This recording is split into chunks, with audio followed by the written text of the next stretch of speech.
هاي يا جماعة، أنا عليا. اللي ما يعرفنيش، أنا بنوتة متجوزة وعايشة في كوريا، ومن خلال قناتي بحاول أبين لكم الثقافة الكورية وكل حاجة ليها علاقة في كوريا. فلو مهتمين متنسوش السبسكرايب واللايك، وإن انتوا تشيروه لأي حد مهتم بالموضوع. ويلا بينا نبدأ الفيديو. هاي يا جماعة، زي ما وعدتكم ان انا هعمل لكم اكل كوري الفترة الجاية. والنهاردة هنبتدي بطبق جانبي كوري من اهم الاطباق الجانبية اللي اسمه اوي موتشم او سلطة الخيار، او ليها مسميات كتير بس هي بالكوري اوي موتشم. الطبق ده على فكرة الكوريين بيحبوه جدا وبيبقى اساسي في اي سفرة كورية. فيلا بينا نشوف الطريقة.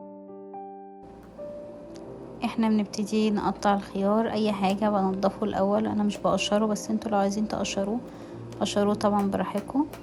انا ببتدي اقطعه قطع متساويه. انا مسرعه الفيديو عشان انا بقطع بطيء قوي، يعني معلش استحملوني. بقطع الخيار قطع متساويه بالطريقه دي زي ما انتوا شايفين. وطبعا انتوا ممكن تقطعوه باي طريقه انتوا عايزينها، انا بس بقطع الحاجات السهله بالنسبه لي.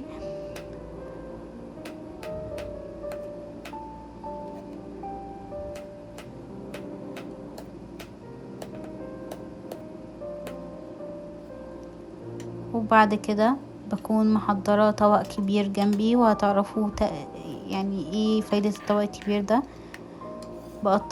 بحط فيه الخيار.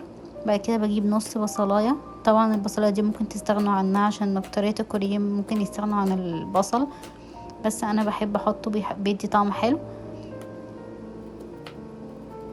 وبقطعها بالطريقة دي الكيوبس صغننة خالص يعني يعني لو اصغر من كده كمان يبقى احسن. بعد كده بجيب بقى خيارة بصلة، بصل اخضر. ودي انا بحب طعمه ده، ممكن بقى تستغني عنه خالص يعني، ده مش مهم، بس بيبقى طعمه حلو. وانا صراحة حماتي بتعمله كده، فانا متعودة عليه من حماتي.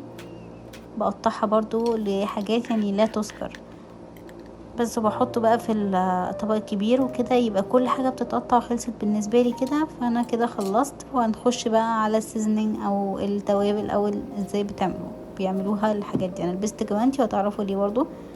اول حاجة هحتاج صويا صوص، زيت سمسم. وطبعا لو ما عندكوش ممكن تستخدموا زيت زيتون، بس زيت السمسم بيدي طعم ونكهة كورية شوية. وبعد كده شطة كورية. طبعا لو ما عندكوش ممكن تستخدموا الشطة العادية. وسكر، انا بستخدم سكر ستيفيا، بس ممكن تستخدموا عسل او سيرب او سكر عادي. وطبعا سمسم، وده من اهم الحاجات بالذات لو انتم ما عندكوش زيت سمسم عشان يدي الطعم. وتوم مفروم. وحاجة انا نسيت احطها، معلش يا جماعة، خل. انا حطيتها بعد الفيديو، بس الخل دي برضو من الحاجات من الحاجات اللي هتبين طعمها قوي، يعني هتبين طعم الحاجات.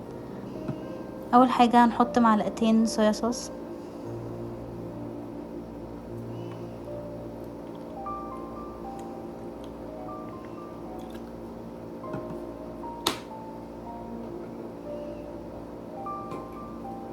وبعد كده معلقتين زيت السمسم. وطبعا لو ما عندكوش انا قلت لكم على زيت الزيتون.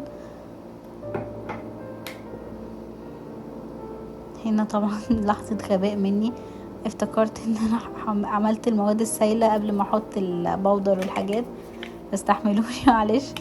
بعد كده هحط معلقة كبيرة من التوم. ولو ما بتحبوش التوم طبعا دي حاجة ترجع لكم. انا قلت لكم قبل كده انك بالذات الاكلات الكورية انتوا تقدروا تتحكموا فيها، يعني ملهاش مقادير، يعني انتوا تدوقوا وتشوفوا. بعد كده معلقتين سكر ستيفيا، من الحاجات اللي بتسكر جامد، فانتوا عندكم انتوا تحطوا معلقتين لو سكر عادي، ولو عسل ممكن تحطوا معلقتين ونص كمان.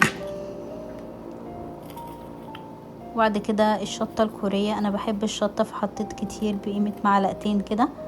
انتوا ممكن تحطوا الكمية اللي انتوا عايزينها، كمان حطيت معلقتين ونص مش معلقتين بس، فانتوا تحطوا الكمية اللي انتوا عايزينها.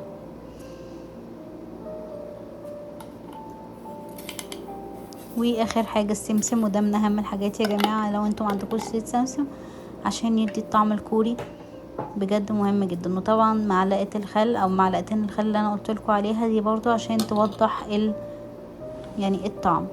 وبعد كده نقلب كويس جدا يا جماعة. من اهم الحاجات اللي هو لو هتعملوا كيمتشي، لو هتعملوا ده بيسموه اوي كيمتشي او الحاجات دي، لازم تقعدوا تدعكوا وتدخلوا المكونات جواها جدا يعني دي من اهم الحاجات. وانا بقى انا قعدت اعمل كده مثلا 5 دقايق، فانتوا عيشوا حياتكم بقى. يعني هو يعني حاجة سهلة كده وجميلة، فيعني نبذل مجهود شوية مش هنخسر حاجة. وقعدت اعمله كده يعني المدة كويسة شوية. هنا بقى زي ما قلت لكم فايدة الطبق الكبير في الوصفة دي. الوصفة دي لازم عشان فيها تقليب كتير لازم الطبق كبير، وتاخدوا راحتكم جدا جدا جدا. وبس كده. طبعا دي فايدة الجوانتي برضو، ان لو عملتيها بايديكي بجد الموضوع صعب اوي يا جماعة. انا هنا بقى بدوق بشوف الطعم تمام ولا ايه. وانا كده خلصت تقريبا. بس كده بشوف بس عارفة كل ما اخلص ارجع اعمل تاني. بس انا كده خلصت. هنا بقى صورت لكم الخل، انا حطيت خل، انتوا ممكن تحطوا خل ابيض عادي. وهنا بحط الخيار في طبق بقى كده عشان التقديم. وده شكله بعد ما خلصته. بعد كده هحط عليه سمسم زينة من فوق عشان يديله طعم اقوى. انا بقول لكم السمسم من اهم الحاجات في الوصفة دي. وبعدين ده بحطه بقى في علب تلاجة كده، وبشيله بيقعد معايا بالاسبوعين في التلاجة ما بيحصلوش اي حاجة. وبالعكس كل ما بيقعد بيبقى عامل زي الخيار المخلل كده وبيستوي، بيبقى طعمه تحفة. فجربوا وقولوا لي ايه رايكم. وهسيب لكم المقادير في الديسكريبشن، واكتبوا لي في الكومنت ايه الاكلات اللي انتوا عايزين نعملها تاني، الاكلات الكوري. وبس كده، وباي باي، وبحبكم قوي.